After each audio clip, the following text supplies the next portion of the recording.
We start these meetings off with 10 minutes public comment. And this is read from live form. Again, not too sure where the live form is for this, but this is the first 10 minutes of the agenda. Sorry, Johannes. I can now have Sam, so I apologize for that. We were having some issues here. I have opened up the form, and that will be open for 10 minutes. I started it on my phone here, so once again I do apologize for that. It looks like we do. Let me see how many we have. We do have enough for a quorum. So what we could do while this 10 minutes is waiting, we do have 2 brand new board or committee members. If they would like to introduce themselves and let us know what attendance area they are from. So it doesn't matter who starts, but can we have the 2 new committee members introduce themselves?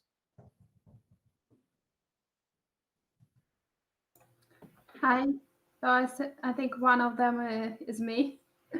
I missed somehow the previous meeting. I didn't get an invite.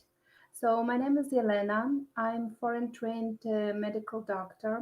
I worked as a family physician for 9 years. And also I'm a certified wellness and health coach.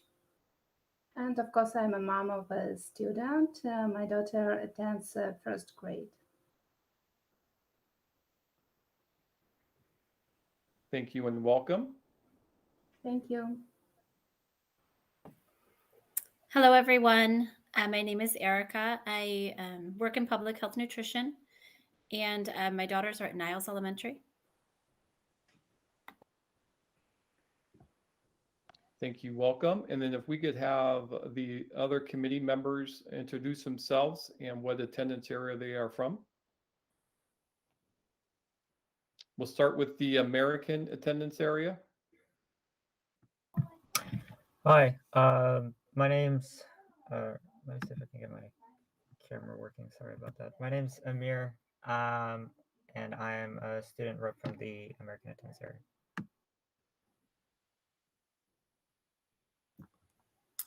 And I'm Terry Sorensen. I am at American High School, school counselor there.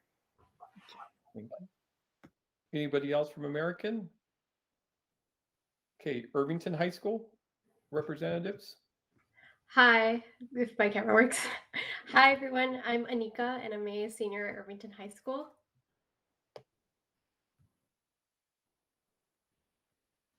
Parent rep from Irvington. Already introduced themselves. Okay, Kennedy representatives.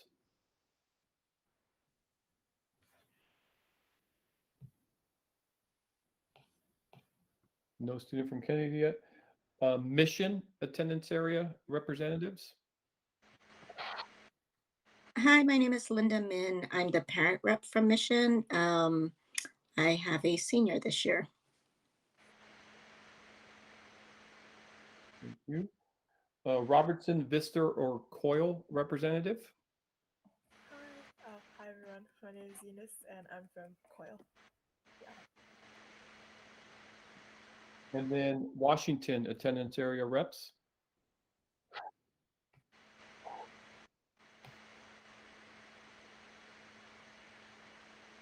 Okay, district staff and then board trustees.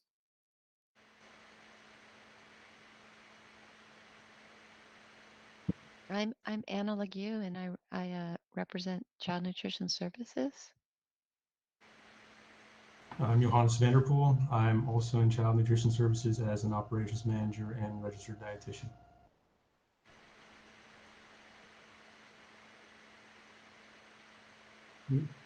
Finally, I'm Vivek Prasad, the board trustee.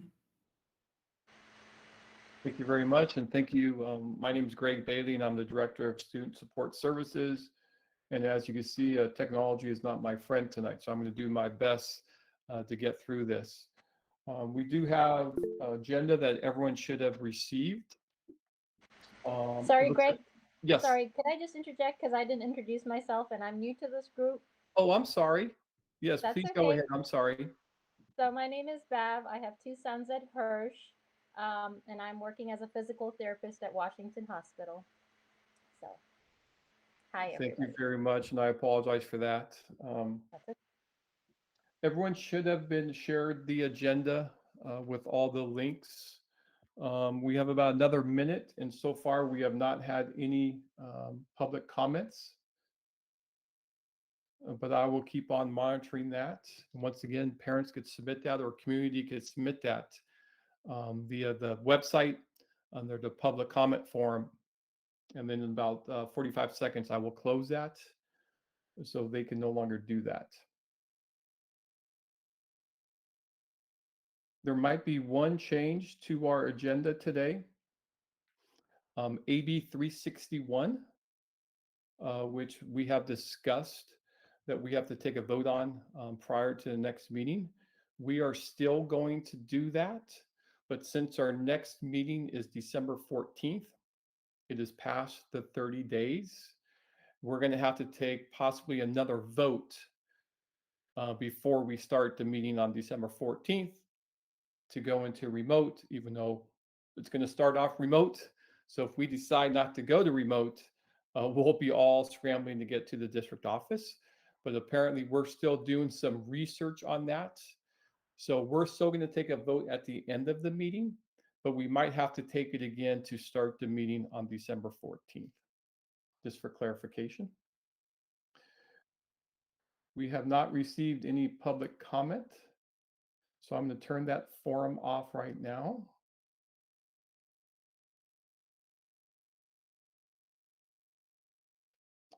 Okay, so that form is off.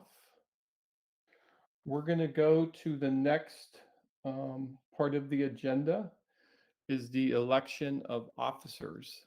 We have 3 positions that we need to fill. The first one is the chair. The second one is the vice chair. And the third one is secretary.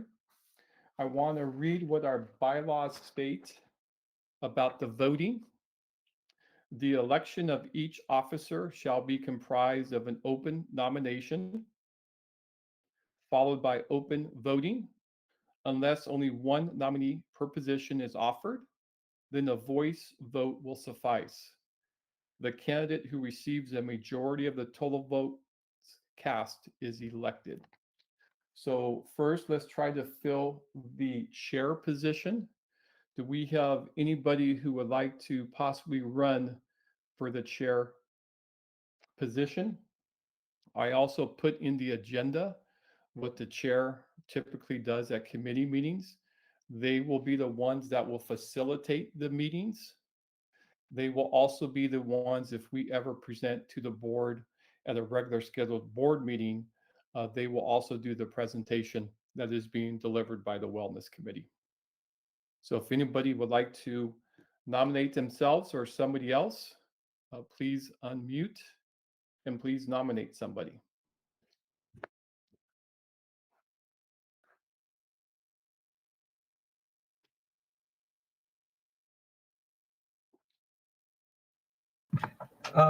I guess I would like to nominate myself for chair, but I just wanted to ask a quick question about the terms of student reps on the committee, because looking back at the original like bylaws that I had from when I first started, it said 2 years.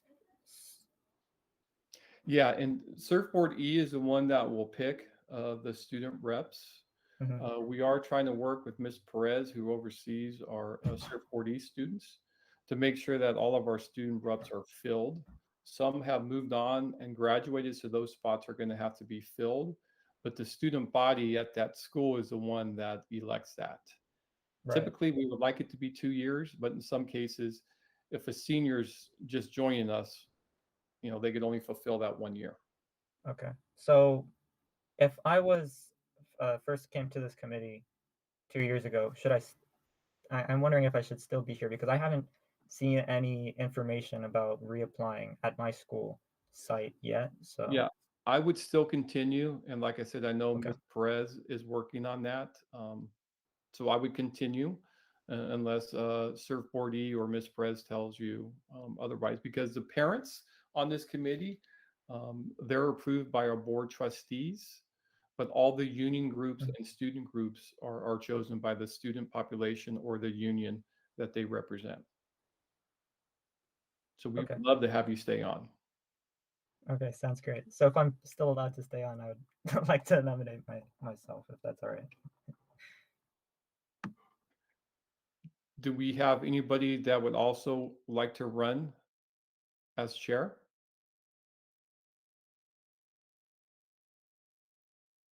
I see that as a no. So please just raise your hand if you agree of the chair.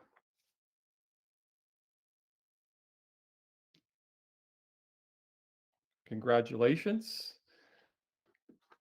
You will be the new chair moving forward. This, let me finish the next couple ones, then I'll take it over, pass it on to you. The vice chair, really the main responsibilities of the vice chair is to really fill in when the chair is absent. So if the chair is not present at a meeting, the vice chair will kind of facilitate the meeting, make sure it's run correctly. And once again, if we ever do a board presentation, they will be the ones that will present alongside the chair and possibly staff if need be. So do we have any volunteers for the vice chair? Could I run for vice chair? Absolutely. Awesome. Do we have any other that would like to run for the vice chair position?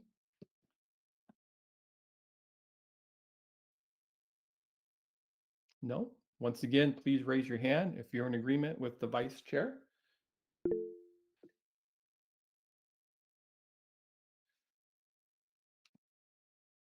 It looks like some people have raised their hand, and I'd imagine that is in support of the vice chair. Is that correct? Or if you could just nod your head. Perfect, thank you. The last position we have to fill is the secretary position. The secretary position is the one that's going to have to take meeting notes. And then they're going to have to present those draft meeting notes at the next meeting to be approved. And then once those approved, we will put them on our website. So the secretary is really the one who does all the meeting notes. What is kind of nice with us doing this remotely is I get the whole chat of all the meetings. So I could send that to the secretary. It's a little bit easier when you can refer to something that was said in a meeting. You don't have to watch the recording. I could give you like a transcript of it. If that entices you to be the secretary, please, once again, you may volunteer to be the secretary.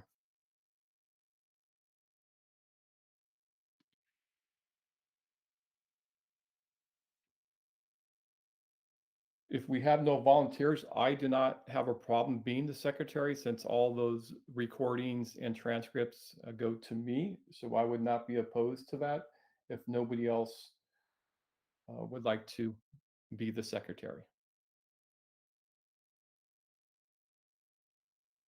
You sure, Terry Sorensen, you don't want to be a secretary? I like the kid with Terry. She was one of my counselors when I was the principal at American. So, Vivek, you have a hand raised.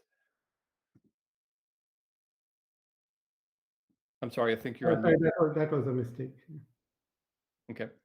I guess if there's no other volunteers, if you're okay with the secretary, please raise your hand.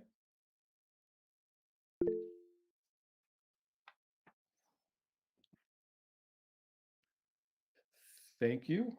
Those are our elected officials. Thank you very much. Mr. Ortiz, you want to take it from there, or would you like me to still take it tonight? If it would be all right, could you take it for tonight just so I can refresh my mind on how to? Yeah. Thank you. Okay, we'll go on to the next item. We already had our new members introduce themselves. We are also going to bring to the next board meeting two parent alternates. So they would also be part of this committee moving forward, hopefully, and that will go to the next board meeting. So next on the agenda is to approve the meeting notes from our prior meeting. If everyone had a chance to look at those. And then somebody can make a motion to approve the minutes.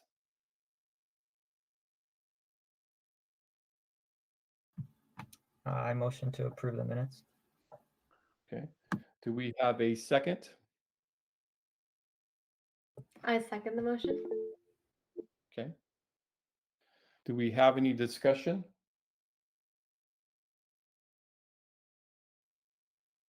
Okay, please raise your hand if you approve the minutes from our last meeting.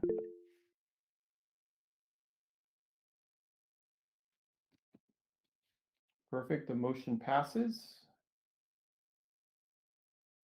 I will make sure those are posted on our website so we meet the criteria of the Brown Act. Next on our agenda item is, if you remember correctly, at the last meeting, we do have to look at our BP and AR that was recently approved and adopted last spring sometimes. We decided as a committee to take those 4 questions and really concentrate on one question per meeting. So I'm going to turn it over now to Johannes and Anna to take it from there. And then Johannes and Anna, if you guys take it from there, that would be great. Yes, I'll take it from here. So actually, Eunice and myself and Linda met. And I'm going to let Eunice speak on what we found and what we did and the next steps, and I'll chime in as I need to, right, Eunice Yes. and Linda? Thank you. All right, awesome. So just like a quick recap of what this is. So like Greg just said, we have to complete the assessment of the wellness policy by the end of this academic school year. And so what me, Linda, and Anna worked on like over this month was the first part, which is comparing our FUSD policy to the California School Board Association policy. So does anyone mind, or is it okay if I share my screen to show a Google spreadsheet that I made? All right, awesome. Let's see. Can everyone see this? Yep. Yeah, yep. Awesome, cool. So as you can see here, we have, these are just like the introductions. And so each section of the spreadsheet covers a different topic. So for example, this one is on nutrition education, and then this one is like nutrition promotion, etc. And so what Anna did was she got the FUSD policy language and then the CSBA policy language, and then, so those are the first 2 columns, and then, oh, let me see if I can move over. Nope, there you go. Okay, here we go. And then here we are, is a column for comparison, analysis, and conclusions, and then next steps. So all in all, what we've done so far is we basically have all of the comparisons of the policy language to the CSBA language, and then we did most of the comparison analysis. And so for this, most of it, like I would say the majority of it, like 90%, is very similar to the like our language is very similar to the CSBA language. Actually, like in a lot of places, ours is actually stronger and more detailed. So that was very cool. And then a couple sections I wanted to kind of bring to the attention of the board. Let me see if I can find it here. So one example of this is like food and beverage marketing in the FUSD policy language. You can see we didn't have anything discussing this versus the CSBA policy does.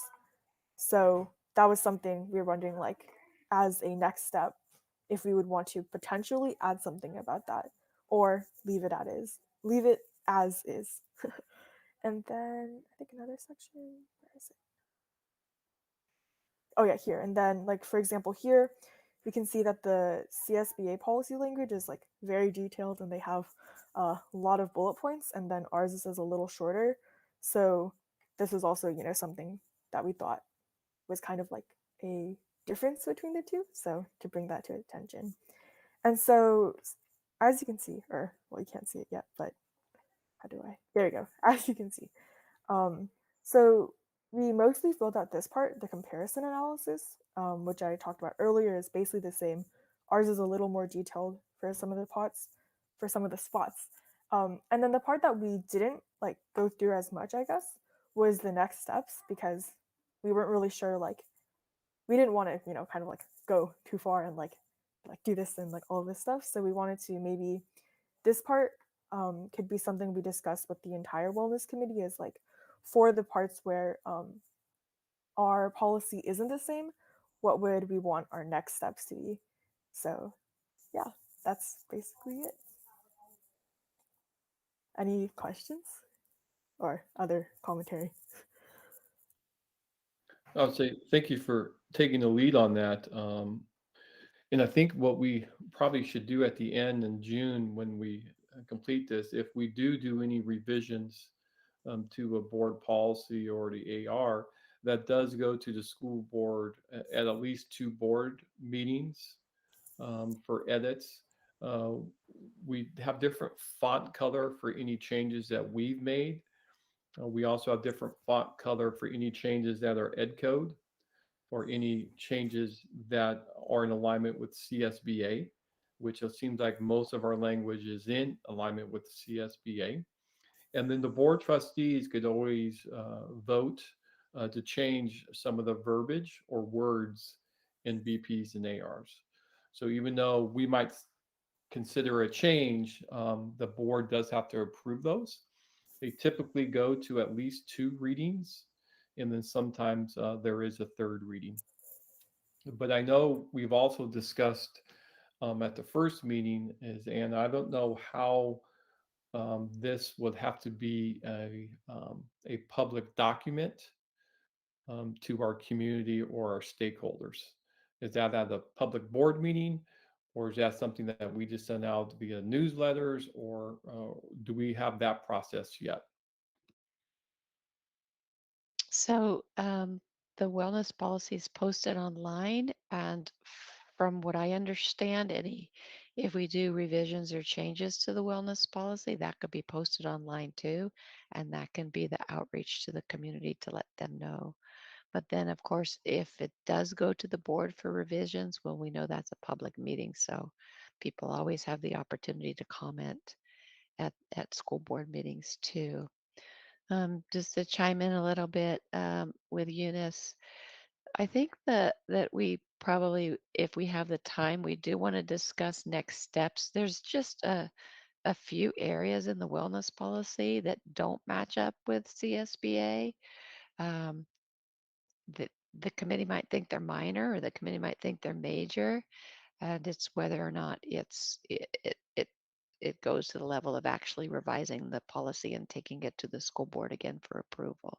What do you think, Dr. Bailey, about that Well, idea? yeah, I think right now we still have plenty of time to discuss this, at least 10 or 15 minutes. So if you think that would be beneficial, I think we should continue with that discussion.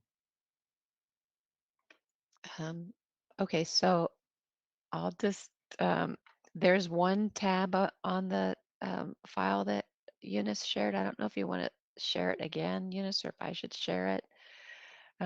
It's called the Foods Given Away, and there's a section on rewards. Like the CSBA policy says, if the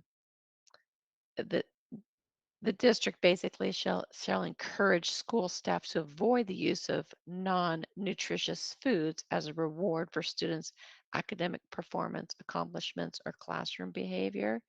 It didn't look like the Fremont Unified School District policy addressed this at all.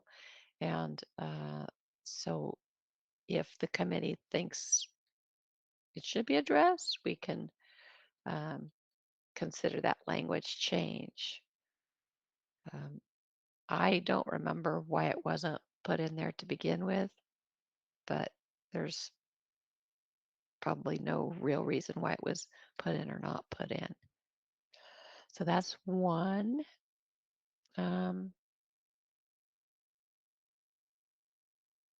And Linda and Eunice, you can chime in because I don't have everything really super organized with what I'm doing, really. Oh, and yeah, the other one was the only other area that the Fremont policy was kind of didn't align with CSBA a lot was the area of the implementation plan. The CSBA had like 9 different points of how the plan could be implemented. I'm just going to read one of them, okay? It says like, the board and superintendent or designees shall establish indicators that will be used to measure the implementation and effectiveness of the district activities related to student wellness. Such indicators may include, but are not limited to, and one of it is number of minutes of physical education offered at each grade span and the estimated percentage of class time spent in moderate to vigorous physical activity. I think it probably is in the administrative regulations. I'm not sure, and I know the minutes are somewhat mandated by the state of California anyway, so I don't know if that language needs to be how people feel about that. Any comments?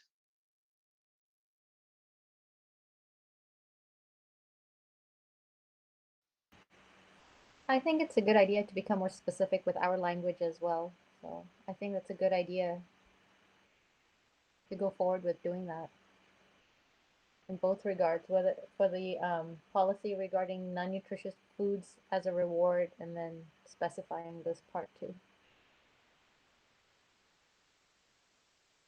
Yeah, and I would also agree with that. What we can do, Anna and Eunice and Linda, I could share what we have to do with the PE minutes because that is true that we do have to have a certain number of PE minutes according to the different grade levels. And this, like we said, I think we should probably point that out um, in this policy. I think anytime that we do that, we have to make sure if we ever update that, that we also need to update um, the minutes in this policy if those PE minutes ever do get changed by the state. But I think we should probably get as much specific and detailed as possible if we can on this. So maybe what we could do if we do insert language in this category is make it a little bit not obtuse, but instead of putting like I don't know, I'm just throwing out every elementary school will have 20 minutes twice a week in PE education. Maybe we could just, and it might be in the administrative regs. I never looked at those. Maybe we could just say Fremont Unified adopts the PE minutes as required by the California Department of Education. Um, I think that's an area where it's getting really more involved, and then um, somebody could come up with language. If you want me to come up with language and bring it back to the next meeting, I'm happy to do that. Because it seems like, would this be something the committee had to vote on, Dr. Bailey? Yeah, I think, well, I don't know, vote, but we have to come to some type of agreement anytime we do any policies to BPs and ARs. Typically, what we've done with other committees is we just kind of spoke about it, and then we kind of went with the majority on kind of the verbiage or words that we used. We had somebody that would try to edit them as we went, so we could all kind of take a look at it before we submitted it. But once again, the board ultimately has the final decision on if they would like to change any words. Did the CSBA model actually say like in first grade students should get X number of minutes, or it wasn't that specific? No, it's not that specific. I didn't look, it doesn't tell us to, it doesn't instruct us to compare like the administrative regulations. So we never even went there. And I didn't even think to look at those until today.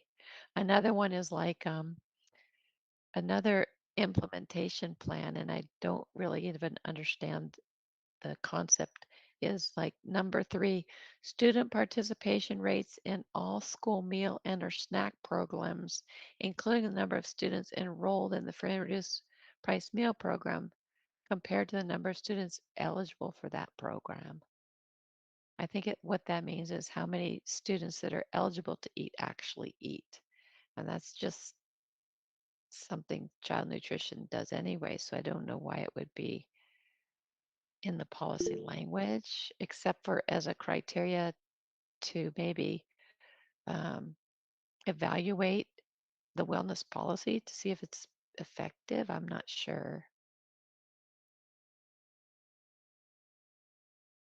I guess what I'm saying is I'm not exactly sure why the CSBA has all these bullet points in their policy.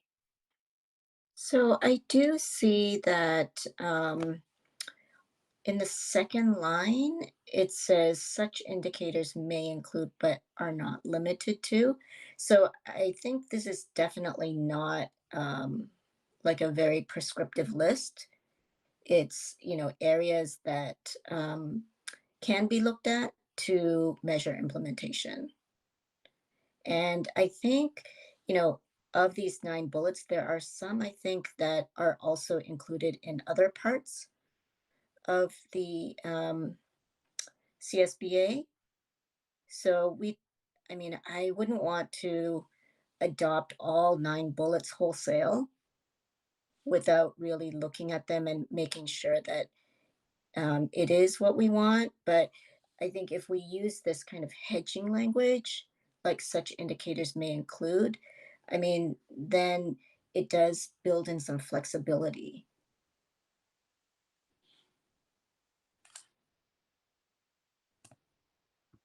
Maybe then. Oh yeah, sorry. And I think Trustee Prasad, did you have your hand raised, I thought?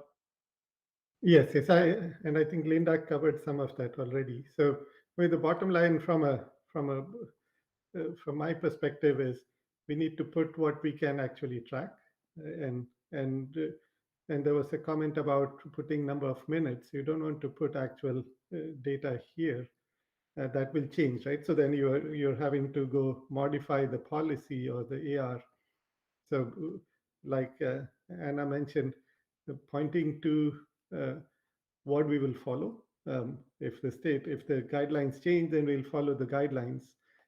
Those can be then actionable. And here, some of the things are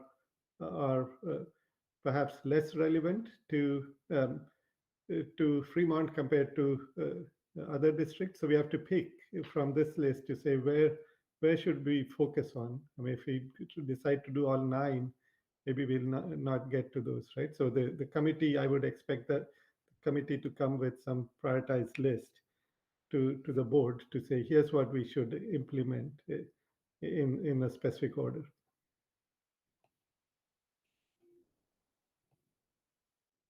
I think some of the bullet points would be really hard to monitor because I'm just looking at item number 5, extent to which other foods and beverages that are available on campus during the school day, such as foods and beverages for classroom parties, school celebrations, and rewards or incentive, comply with nutrition standards. In a district this big, how would you even evaluate that? Even if you asked a school principal, well, what do you think of this? Would that person actually be able to evaluate it? That I don't know. That's why I think, yeah, I agree with the others that say we would need to look through them and decide if we really wanted to put them in or not.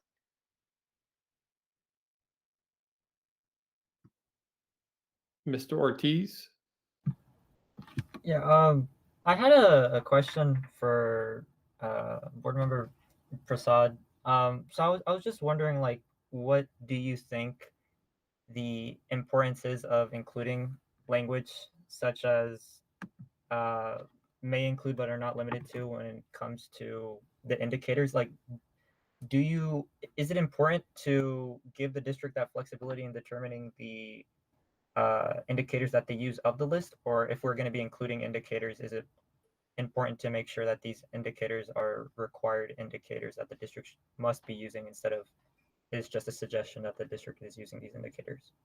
Well, so the way, well, for CSBA, they are trying to cover the entire, whatever, 1,000+ districts in California, right? So they are giving us guidance to say, pick some from here.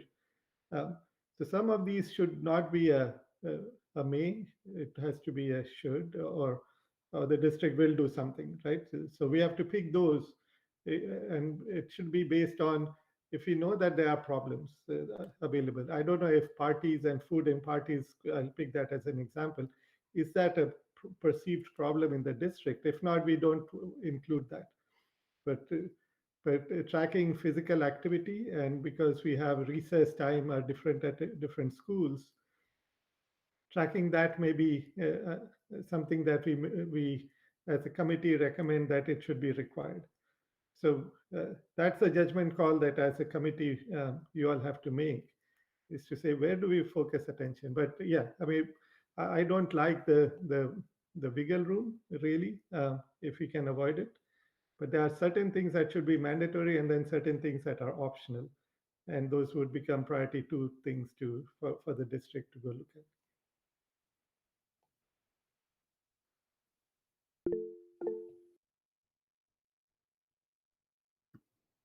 Okay, Ms. Zhang? So like from gathering what everyone has said, like as Linda pointed out, we don't have to include all of these in our policy. So maybe as a committee, like, do we just want to go through these and like decide whether maybe we can make like 3 categories? Like we want it to be required, it's optional, or we just don't include it, and then we put that in our next steps as what we'd want to change in the FUSD policy.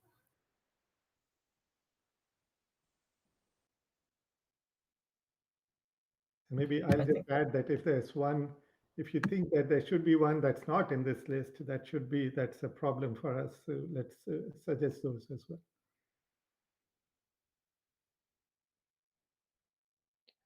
Yeah, I would say maybe we have a shall list, and that's really the mandatory. And then the second category could be a may. So we may be to do those indicators. So maybe we have a shall and then a may.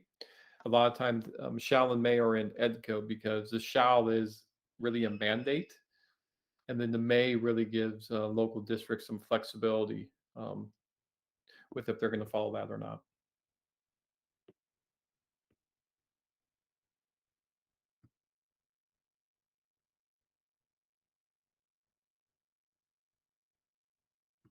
Well, I'm just reading through them to see what's actually attainable and realistic to one day assess.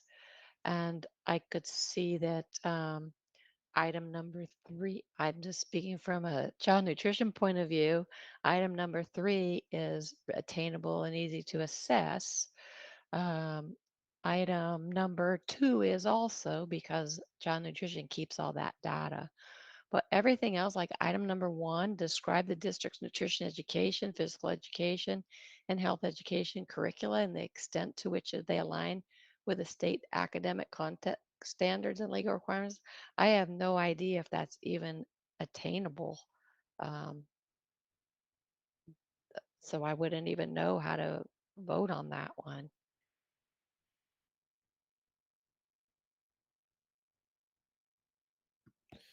We do have PE standards at every grade level, so I know we should be following those. But like I said, that's something we don't have to put, as Linda pointed out, we don't have to have all these 9. We could come up with our own. And that would be a good example of, do we want to have the first one on it?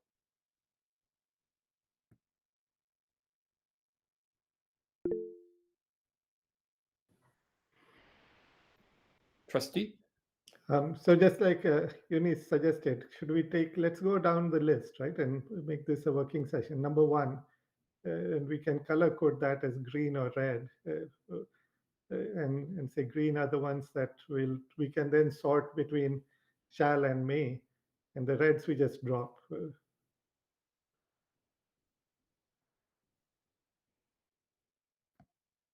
Yeah, that works for me. So why don't we have the committee who worked on this take number 1, and like Trustee said, if we would like to have that one as a may or shall, let's code that green, and then if we don't want to have it, let's put it red, and then we could discuss at a later meeting if it should be a may or a shall once we look at the compiled list.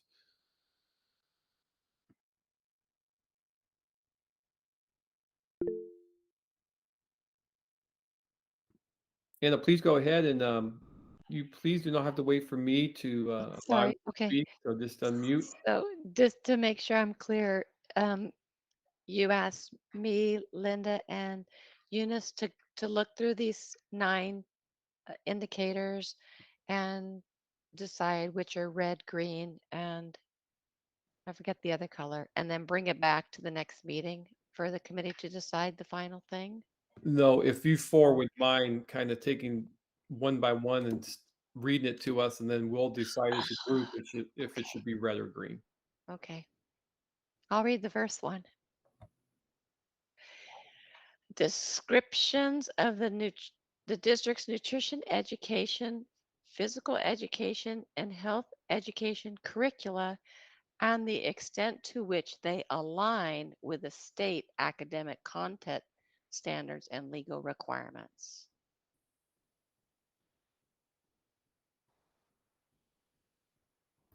So I'm wondering, does that mean like the district would have to do an analysis of whether the nutritional and physical education requirements line up with state requirements on like a certain regular basis, or is there a different way that that would be implemented? You're exactly right. That's how I read it. We would have to make sure that we are following the guidelines set by all the standards for PE, and I believe they also mentioned health education in there as well. Is that something that's already done at a different level? Is that something that's like necessary to include in this specific policy, or should we, or is it something that we would need to clarify that the district does? Yeah, I don't know if it's clarified in any other policies. I know Zach Larson, who is the director of secondary ed, has a PE curriculum council along with a health curriculum council, and I know they have monthly meetings to discuss to make sure that they are aligned with their standards and then what they should be teaching. But I do not know if that's in any of our existing policies. I would have to ask Mr. Larson that.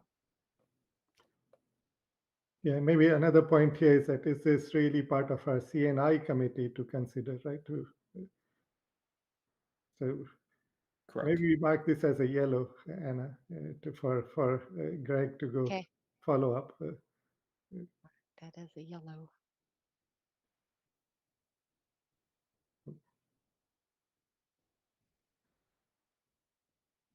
I will figure out how to color that. Let me try because I have it open also. If you could click out of the box, I can click into it. Oh yeah, sorry. It's okay. Oh yeah, now I remember Google Sheets. Yeah. Johannes, can you do it? You're really good at Google Sheets. Just the item number 1 marked as a yellow. So then let's move on to item 2 while Okay. I think we are changing the fill color. You have to use you have to use the button next to it, the A. Yeah, I think that's Oh, I think I know how. I can read the second one. Sure. It says, an analysis of the nutritional content of school meals and snacks served in all district programs based on a sample of menus and production records.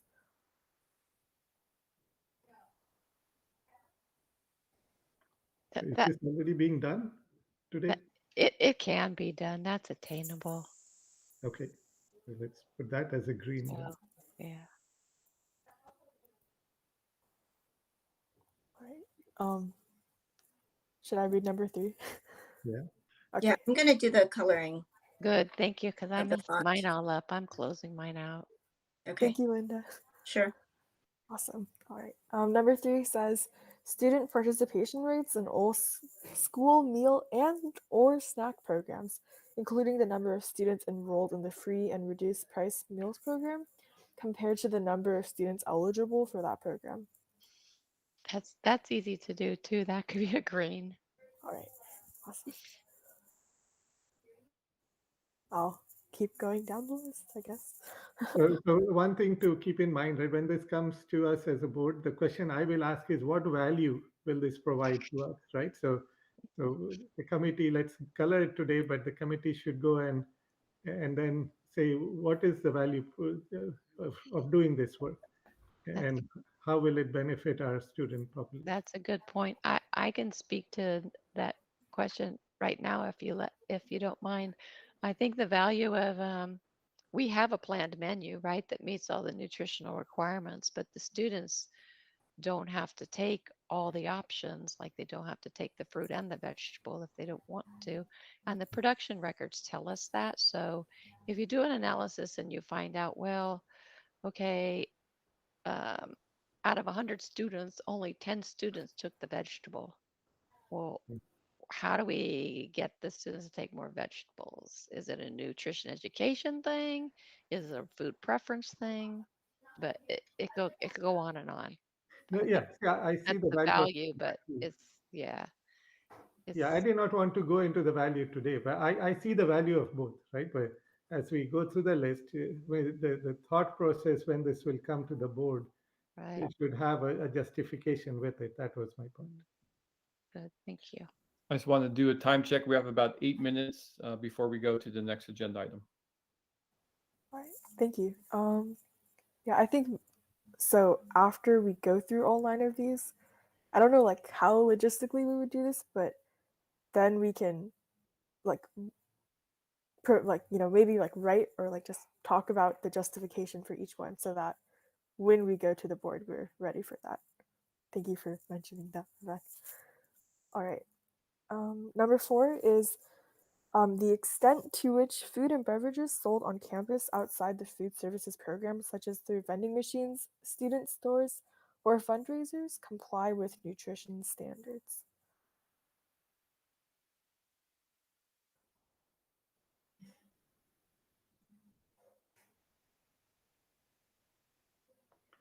I think it's a good one in terms of wanting to comply with nutrition standards. It makes me think of the rewards and non-nutritious foods.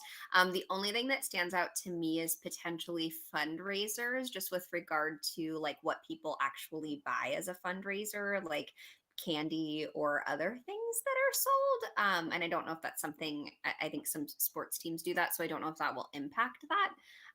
But that's the only piece that stands out to me just in terms of trying to fundraise and what that nutrition standard would be.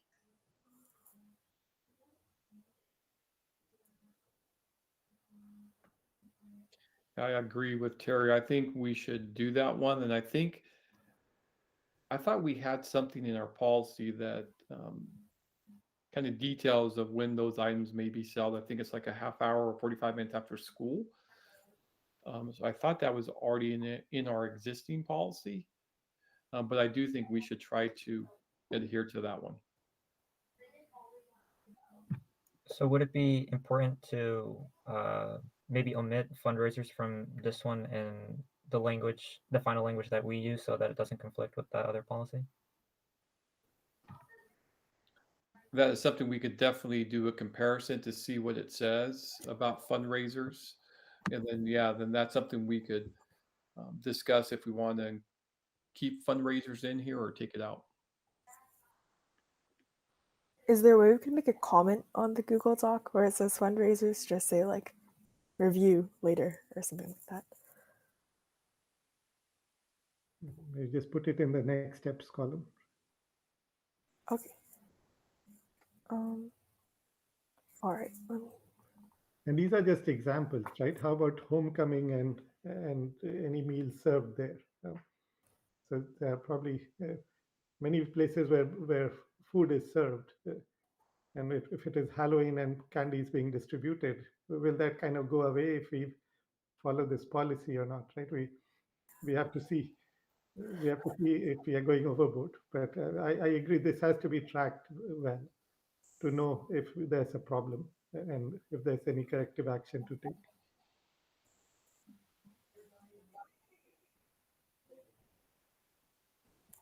All right. So it looks like for this one, we're tentatively doing green, but again, we'll look at it and reevaluate like the specifics of it next after we go through all 9.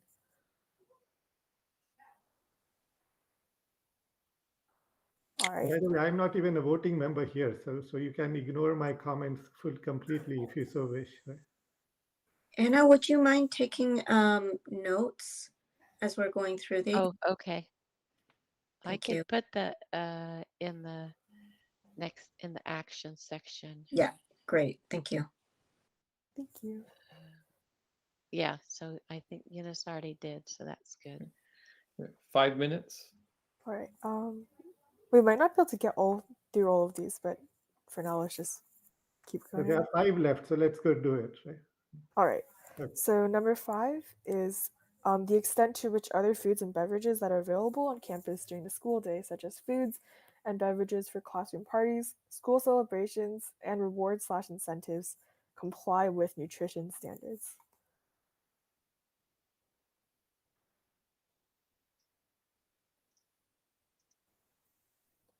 I think this one will be really hard to monitor.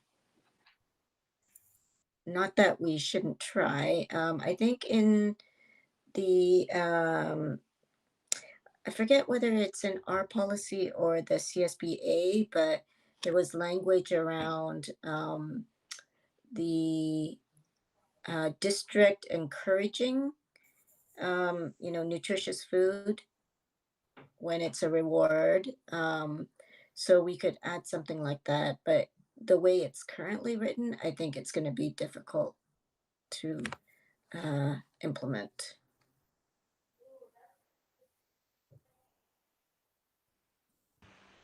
Yeah, I also agree. Yeah, so do I. So we put it as a red and continue.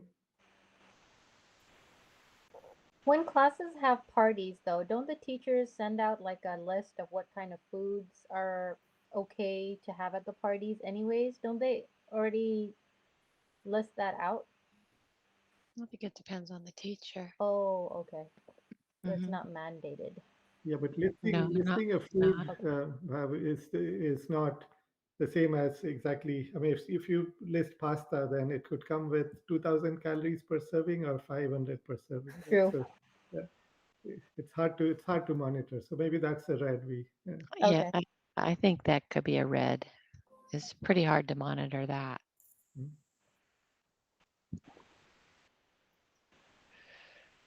Yes. And I think the section of the policy Linda was talking about is the food as a reward. And I think what it's basically just saying is like, I think it's like encouraging nutritious foods at these like parties and stuff. And like encouraging is not like a must have nutritious food. So I think there, if we like, this is something we can discuss later, but for that food as a reward section, maybe if we added that, I feel like it would be a lot less restrictive compared to the one here. So I think I agree. We put like a red for this one. And then I guess it's kind of covered there anyways. All right. And then could I get a check on time? Are we out of time? Do we have more time? We got about 2 minutes. All right. Yeah. Okay. Thank you. And then number 6 is results of the state's physical fitness test at applicable grade levels. I think that's easy to monitor. Don't you, Mr. Dr. Bailey? Yes, I do. Should we make it green? Yeah. Awesome. All right. And then number 7 is kind of similar. Number of minutes of physical. Oh wait, well, it is similar. Sorry. Number of minutes of physical education offered at each grade span, and the estimated percentage of class time spent in moderate to vigorous physical activity. That's kind of hard to monitor. Moderate to vigorous physical activity. How would you do that? Yeah, I agree. And I think it sounds like we don't have a breakdown of the number of minutes, perhaps. And I'm at the high school level, and not all high school students end up taking physical education all 4 years. So I don't see it being something tangible. Should we mark it red? Seems like that makes Okay, a lot red. of sense. Awesome. And then let's see, number 8, a description of district efforts to provide additional opportunities for physical activity outside of the physical education program. I like that one. Is that just with regard to like athletics and other opportunities for students to be involved? Yeah, I think that one we could list all the athletics. We could do all the intramurals. Yeah. So that one's probably easy for us to get information on. Do after school programs at the elementary level, and if they have anything. So that And sounds like maybe this is where we look at the recess time as well, right? Oh yeah, recess time. Mhm. That's physical activity. awesome. More units. Maybe we can add like a note about recess in the next steps, or like somewhere to the right, so remember. You want me to put that in? Okay, I'll move over there. I can figure out how to get over there. Thank you. Okay. Awesome. And then very last one, yay, is a description of other district-wide or school-based wellness activities offered, including the number of sites and or students participating as appropriate. That's a really interesting one, but I don't know how it would be accomplished because there's so many wellness activities. Like if there's a yoga class offered, or does it mean if there's mental health services offered? That's kind of really broad. Yeah, I agree. I think it's too broad for us to be able to tangibly, it makes me think of the earlier one where we could list potential things offered, but I don't think that like student participation and that data, it kind of fluctuates. I know when we do like a stress group, we might have, varying students at each week. And so I'm just thinking that's hard. Yeah, I just think it'd be impossible to assess, but sometimes impossible is possible. So should we mark it red? Yeah. I think it would be important to include something about mental health on one of these indicators. So maybe if like we clarified or we made it more specific towards mental health services, that would be more achievable. Because there's not a lot about mental health indicators on the indicators list so far. It's mostly physical. Yeah, I was thinking of mental health too. And Mr. Bailey, I think as part of this overall effort, we do need to collect information from school sites on what they're doing in terms of wellness, don't we? Yeah, we could definitely include an indicator about mental health wellness. The state's also making us do a lot more in the upcoming years. So yes, I do think I agree that we need to come up with some type of indicator that would help us address the mental health. So maybe what we can do at our next meeting is think about ways in which we can represent mental health in this, and kind of bring those ideas and see what way we can add that. Ms. Thornton, that is a perfect segue. I would like to really thank the subcommittee for the work they did outside of our meeting to help us prepare this tonight. So thank you very much. With that, we're going to go to our next agenda item. If you recall, at the last meeting, there was a public comment that also sent us a presentation that has been shared with you. And it was decided by this committee to look at that presentation and have a discussion. So I'm sorry, I cannot share my screen. Like I said, this is not my computer right now. So if somebody wouldn't mind pulling up the agenda and then sharing their presentation, we could take a quick glance at it, and then more importantly, let's have a discussion about what was presented. Mm.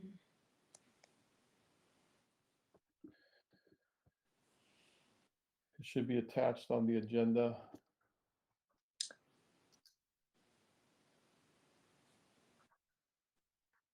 I actually can't access it. It's prompting me to request access. Yeah, I can't access it If you either. if you request access, Linda, I could grant it to you. Okay.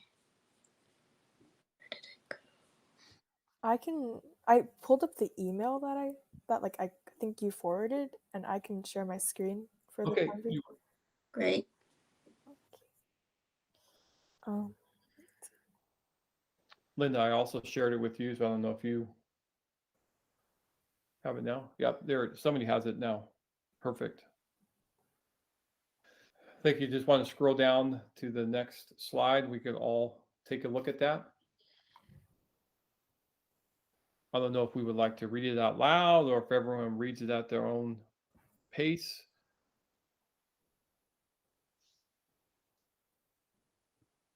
Well, I suppose if someone can guide the attention through this, it'll be better. So everybody is paying attention to the same thing. I can read it. Oh, so it says sources of stress for students.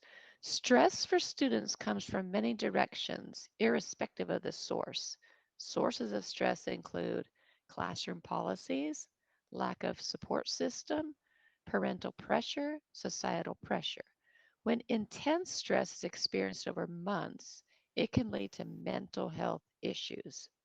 Focus needs to be added on preventing mental health issues instead of only offering counseling. Ed Code gives teachers final authority on how to teach and grade. With this great power comes great responsibility to ensure that classroom environments and grading practices are supportive of students' social, emotional health, and their academic aspirations. FUSD can achieve this by creating fair, inclusive, and equitable classroom and grading policies, providing opportunities for stress relaxation, creating an environment where students feel supported and included. Administration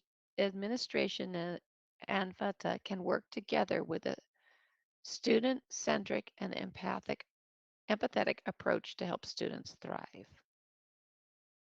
Feedback on grading. Wow, that's a lot of reading. Should I keep going? I think that if we read all of it, we might run out of time in So terms too. of the discussion.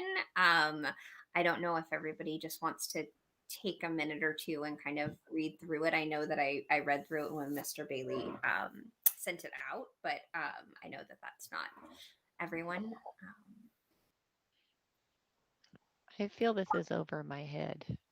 Yeah, so this is too I'm much not a detail. teacher, but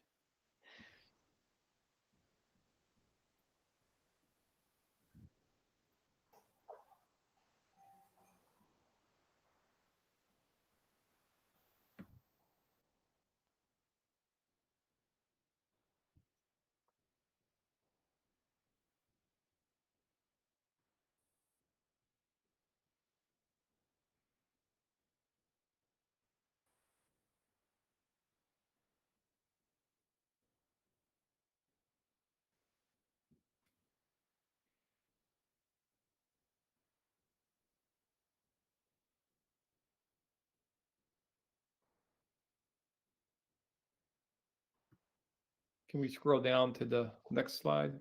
yes. I think this is where they kind of talk about the things they would like to see implemented. Yeah, so the previous slide was just a bunch of detail, but this one, I think as a committee, we should look at to see what we agree to, and what the next course of action should be.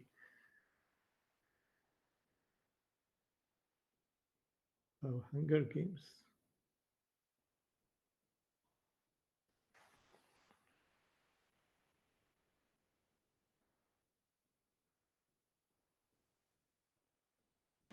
So normally when a student thinks that they're facing some retaliation from a teacher, how do they normally report this, or how do they like escalate this? Or how is this? We have policies and procedures in place for that. First, it's a meeting with the teacher. And then if there's not an agreement on that, it goes to the admin. If there's not agreement with the resolution there, it goes to the director of secondary ed or elementary ed. And then there's also a fourth or fifth level where it goes to the assistant superintendent of HR. And at some point it goes to the State Department of Education. So there is a process that we do follow for any type of complaint, particularly with grading or retaliation. Okay.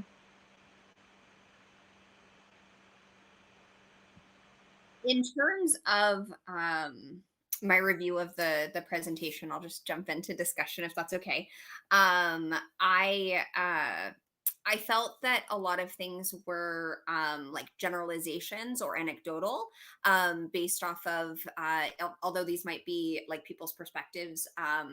In terms of that, I was curious about data and how that maybe is supported with regard to that. And I know that last year we had talked about the Stanford Survey, and we actually had students do that. And so looking at it from a lens of how students are feeling, because I know that this presentation wanted to focus a bit on academics, but on the first slide, it did talk about the other stressors in a student's life. And I think that it's important to be probably comprehensive about all of those things that are impacting students. And so I would be curious if the Stanford survey would be more accurate in terms of the kind of information that we can glean from that in terms of how students are feeling and whatever data we can pull from that to help us determine areas of need or concern with regard to that. So that's something that stood out to me is wanting more information and wanting to potentially look at that data.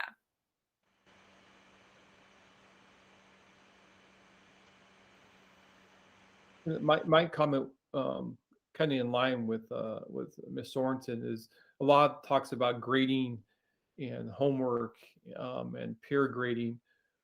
You know, is the wellness committee the proper committee for that, or should that go to a C&I committee? I believe we do have some policies when it comes to grading. So I don't know if that is something that this committee should address. I'm not saying we shouldn't address some of these issues, but you know, are we the right individuals to do that? Because a lot of this stuff, I think I know what the answer is, but that's not my department. So I'm not very confident when we talk about like the homework policy. I think I could get a general sense of what our homework policy states, but I don't deal with that in my department day in and day out. Same thing with grading.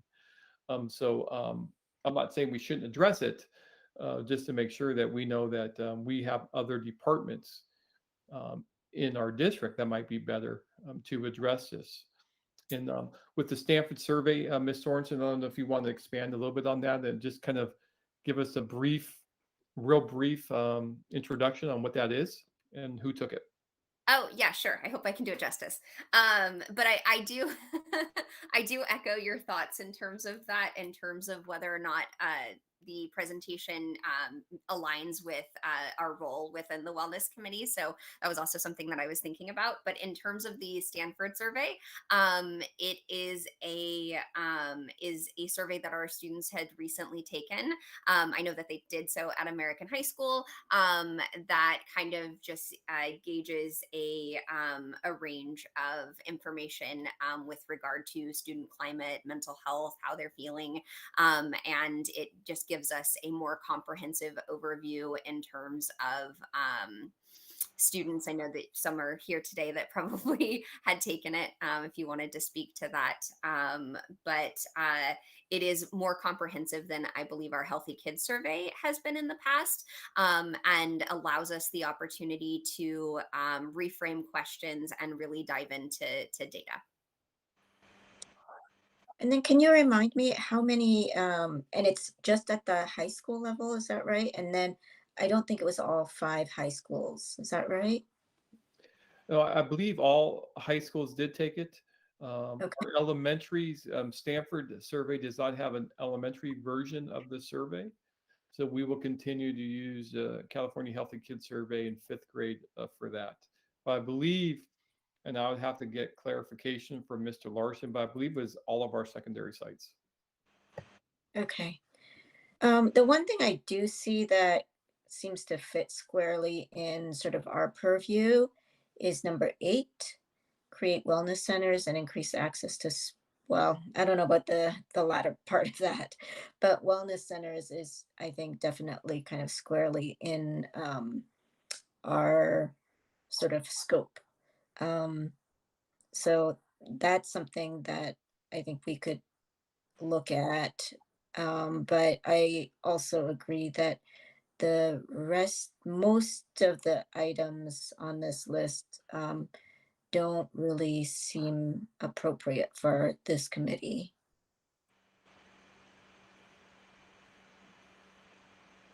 Well, as a non-voting member, maybe a comment from my side. So I agree. A lot of this should go potentially to C&I committee to go look at and evaluate.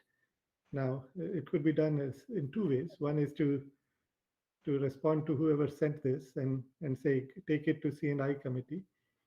Or as a committee here, you look at this and say, yeah, these may be creating stress and wellness issues. And as a committee, you forward this to the other committee. So each one will have a different weightage. So now you all have to decide what action you take. And then we should go to the slide 1 again and see if there are certain things over there that we should ask more information and see how we should help.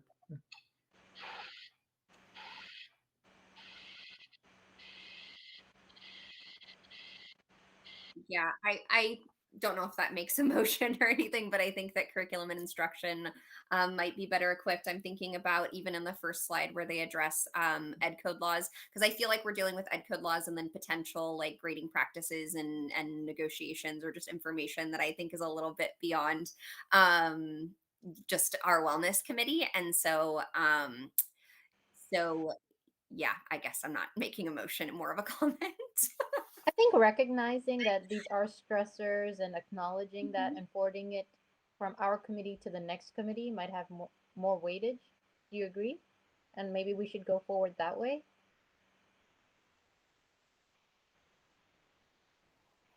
Could I maybe like, I don't know the exact wording for this, but could I make a motion that we as a wellness committee forward this presentation to the C&I committee and maybe bring it to their attention? Yep. Do I need a second for that? Do we have a second? I second that. Okay. Do we have a discussion? I was wondering, since we were talking about the need for more data when it comes to like understanding all of the issues that were brought up in this presentation, is that something that we should mention when we're forwarding this to this other committee, like maybe send that information their way, or do they already have access to that and they will go over that on their own? I think since Mr.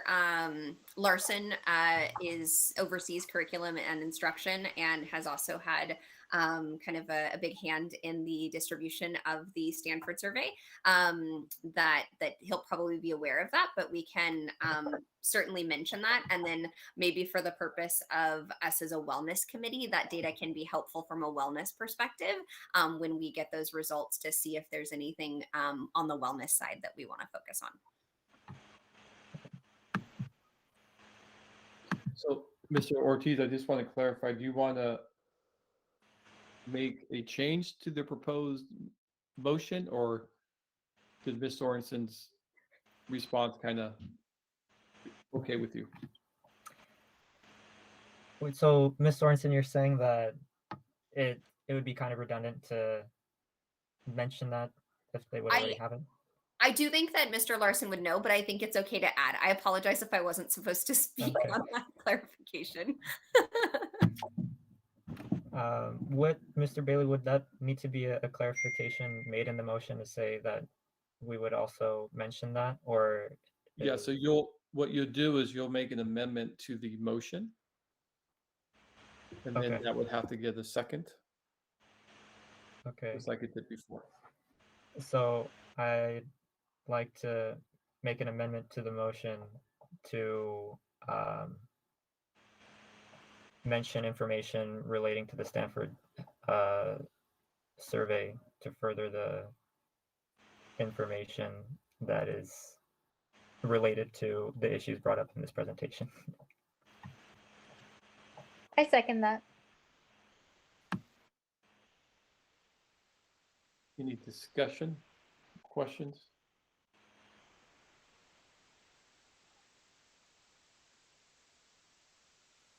Okay, I think my only comment in that would be is, I don't know when all the schools have taken the survey. That's something that I would have to get clarification from Mr. Larson.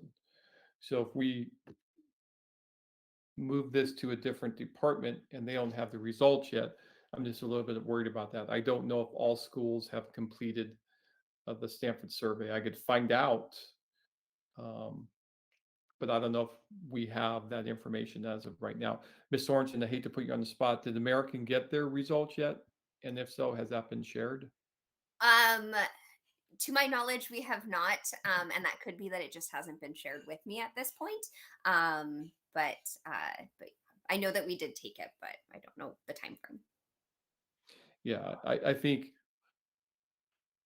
Well, I think we could go two options. We could go back to the first motion, and then once we know that all the survey results have been shared with the sites, and then we could give it to whatever departments or committees we would like to see it. We could bring that to the equity committee.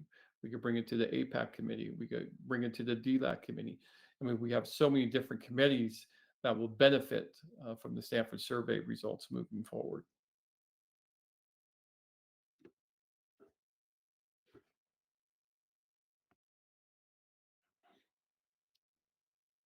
So we would have to come to an agreement on the motion and the second, and then take a vote on how we would like to proceed with this.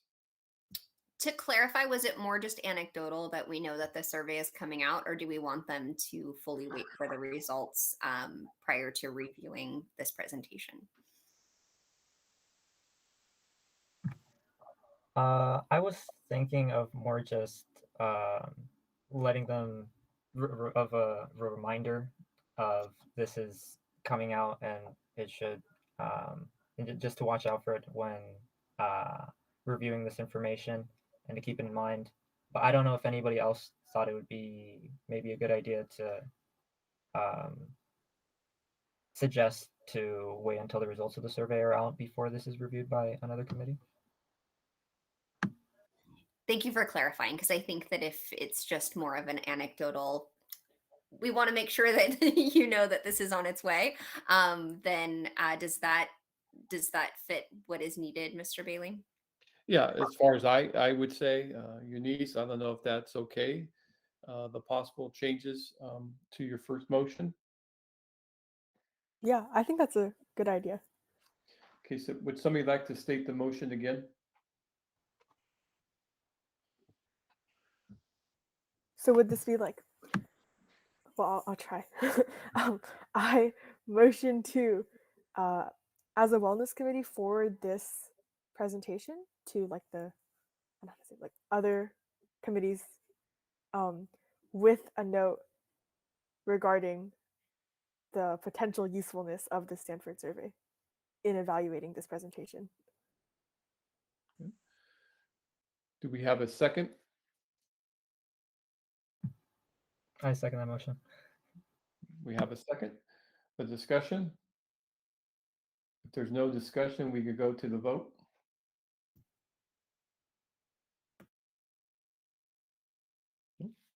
All in favor of that motion, please raise your hand.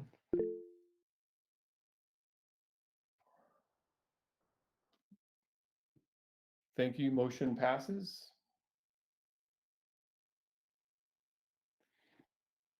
Thank you very much. 2 more agenda items, and it should go fairly quickly. As I mentioned before, we're still going to take a vote on AB 361. That allows us to remain virtual under the governor's ordinance, meeting all the requirements for our Brown Act committee, which we are. So what we might have to do, like I said, take a vote tonight. We might have to take a vote again before our meeting starts on December 14th. But I would like to take the vote tonight just to make sure that if we don't have to take it on the 14th, we've taken it tonight. So basically, we need to vote as a group to remain virtually or to go in person.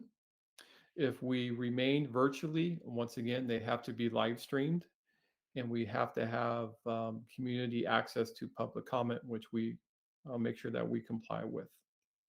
So if you would like to remain virtually at our next meeting, which is scheduled, I believe, December 14th.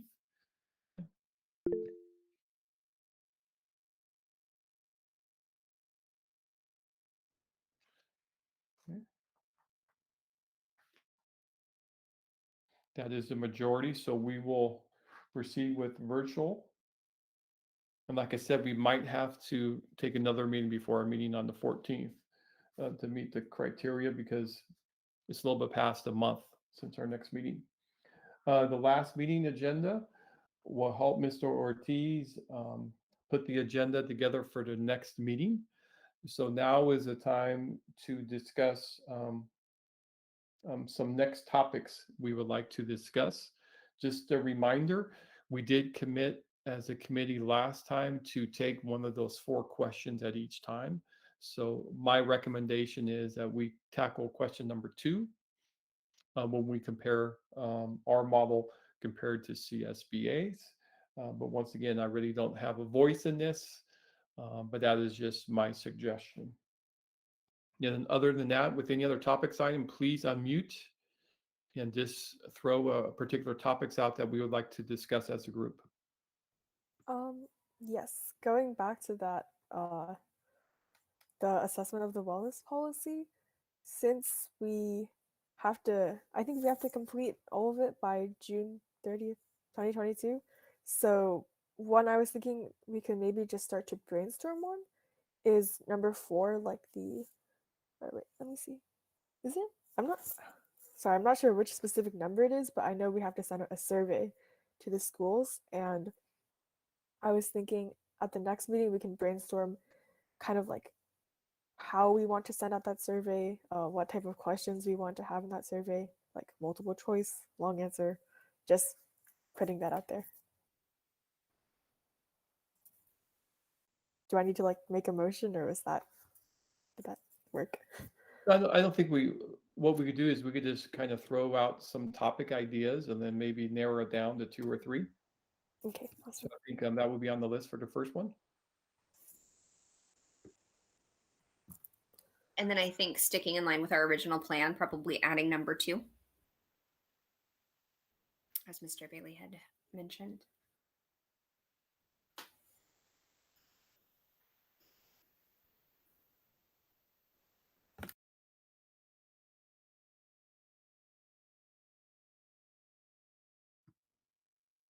Any other topics?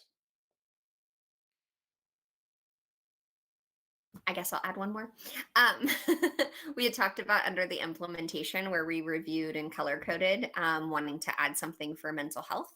And so maybe we can spend a few minutes determining if we want to add either brainstorming or what could potentially fit there as we continue our discussion. Okay. I like that. Maybe like the members of the subcommittee who like looked at that fancy spreadsheet, we can make like you know, I know we did most of the color coding and stuff, and so maybe like a Google Doc where we, because I remember Vivek also talked about how we should like have kind of like some sort of justification for like why we think each one will be useful. So like we don't have to explicitly write it, but we can start to review that. And I know I think there are a couple that we talked about potentially adjusting, like the fundraiser one. So we can just like iron that out and then maybe hopefully finalize what we want to add to the FUSD policy in that section. Okay. Anything else?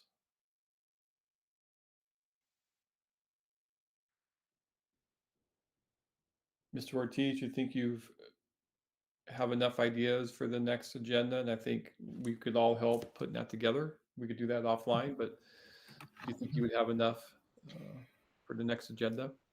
Right. So just to summarize, we would be finalizing the changes that need to be made to that we would want to make to more closely align our policy to the California School Board Association model policy language.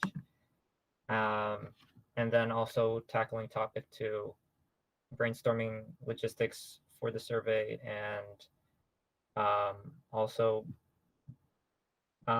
would we want to finalize or brainstorm the mental health implementation metric that we discussed?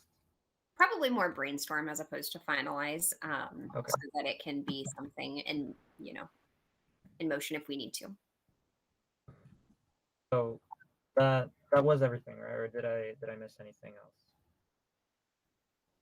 Okay. That sounds good to me. Yeah, that sounds good. Does anybody have any other topics? And what I could do is I could do some research to see if there's any sample policies on mental health, and maybe I could share that with Mr. Ortiz, and then that way that could help us maybe come up with some indicators. So I'll look at CSBAs to see if we have a sample policy that we could follow. Okay. If there's no other topics, once again, I do apologize for the beginning of the meeting and forgotten to have somebody introduce themselves, a new committee member. I do apologize, and somehow I'll make it up for you at some point. But I do apologize for that. And I want to thank everybody for their valuable time. It's not easy at this time of year to be part of a committee. But what I like about this committee is that the students are really taking the leadership on this. So I do appreciate having students take leadership roles in our committees, because that's what we're here for, is to serve our students. So I want to thank the students and particularly, and the parents. I know you have a million things that you're juggling, so thank you very much. And the same thing with the staff. Thank you very much for your time and your commitment. I enjoy the meetings we have together. I wish everyone the best, and I will see you on the 14th.